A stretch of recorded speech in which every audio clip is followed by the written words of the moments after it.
তিতা পাটের শাক রান্না করলে তিতা লাগবে না, সেটা আপনাদের সাথে আজকে তিতা পাটের শাক রান্না করে দেখাবো। আসসালামু আলাইকুম, আপনারা সবাই কেমন আছেন? আমি সাতুলের কুড়েঘর থেকে আপনাদের সাতুল আপু আরও একটা নতুন ব্লগ ভিডিও নিয়ে চলে আসলাম আপনাদের কাছে। তো আমার প্রিয় প্রিয় ভাই ও বোনেরা, আমার পুরো ভিডিওটা জুড়ে আপনারা থাকবেন। তো এই তো সকাল থেকে ব্লগ ভিডিওটা শুরু করলাম। তো মুরগিগুলো আজকে অনেক রোদ পড়ছে, মুরগিগুলো তো রোদের মধ্যে ছিল। তো আমার একটা মুরগির বাচ্চা আমি পাচ্ছিলাম না, এর জন্য আর কি মনটাও খারাপ ছিল। তো 10-11টা মুরগির বাচ্চা ছিল, এখন দেখি 10টা। এর জন্য ভাবলাম যে মুরগির বাচ্চাগুলোকে বেঁধে রাখবো। তো বেঁধে রেখে আর কি খাবার দিলাম। আর এইদিকে আর কি পুঁই শাক আনছে, তাই ভাবলাম যে গোসলের আগে পুঁই শাকটা কোটা বাছা করে নিই। আজকে পুঁই শাক রান্না করবো চিংড়ি মাছ দিয়ে। আর এই তো এই যে খেসারির ডাল আমি সেদ্ধ করে এখন ব্লেন্ড করে নেব ডালটাকে বোম্বাই মরিচ দিয়ে। তো আমাদের ঘরের সবাই খুব পছন্দ করে। তো এই যে আমার ব্লেন্ড করা শেষ, যেমন ঘ্রাণ আসবে বোম্বাই মরিচের, তেমন খেতেও মজা লাগবে। তো এই যে আপনারা তিতা পাটের শাকটা চিনবেন কিভাবে, এই যে এইটার ডান্ডার গোড়াটা হচ্ছে লাল লাল দেখা যাবে আর পাতাগুলো লম্বা লম্বা, তাহলে বুঝবেন যে এটা তিতা পাটের শাক। তো আমার বাবার বাড়িতে এই তিতা পাটের শাকটা খায় না, তো আমিও বিয়ের আগে খেতাম না, তো বিয়ের পর থেকে আর কি খাওয়া শিখছি।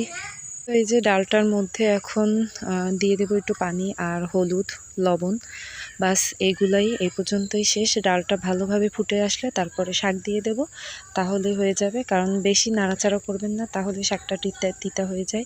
এটাই হচ্ছে মূল কারণ, বেশি নাড়াচাড়া করা যাবে না। তো এইভাবে ঘন ঘন উঠাই ফেলবেন। তো এখানে কোনো পেঁয়াজ লাগবে না, কোনো তেল লাগবে না, কোনো মরিচ দিবেন, রসুন লাগবে না, এগুলো ছাড়াই আর কি আমার শ্বশুরবাড়িতে এভাবে রান্না করে। তো আজকের খাবারটা তো অনেক মজাদার খাবার হবে, তার সাথে পাটের শাক, তার সাথে লেবু। তো যারা যারা এইভাবে রান্না করতে পারেন না, তিতা লাগে আপনাদের পাটের শাক, তিতা পাটের শাক খেতে পারেন না, তারা এইভাবে রান্না করে খেয়ে দেখবেন, আসলেই অনেক মজা লাগে। কারণ আমি আগে খেতাম না, এখন আমি খাওয়া শিখে গেছি। তো এটা আর কি গরুর মাংসকেও হার মানায়। তো যাই হোক, এই তো। আর আজকের ইফতারের স্পেশাল ছিল হচ্ছে দই চিড়া। তো চিড়াটাকে আমি গুড়ের মধ্যে ভিজিয়ে রাখছিলাম, আর যে টক দই যে আনছিল, টক দইটা দিয়ে খাচ্ছিলাম। তো আজকে ইফতারটা খেয়ে একদম পেটটা ভরে গেছে। তো এদিকে শরবত খাওয়া শেষ সবার। আর এই যে আমরা একসাথে এইভাবে মেখে তারপর খাই, সবাই একসাথে মেখে খাওয়ার মধ্যে মজাই আলাদা। তো আমরা এইভাবেই খাই, আলাদা আলাদাভাবে খাই না। তো আমার হাজব্যান্ড এইভাবে মাখে, ওইটার মধ্যে পুদিনা পাতাও দেওয়া আছে। তো পুদিনা পাতা দিয়ে খেতে অনেক ভালো লাগে ইফতারটা। পুদিনা পাতার যে ঘ্রাণটা, ওইটাতেই অনেক ভালো লাগে খেতে।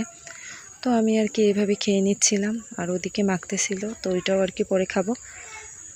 তো এই যে তরমুজটাও খেয়ে নিচ্ছিলাম, আমার বড় ছেলেটার অনেক তরমুজ পছন্দ।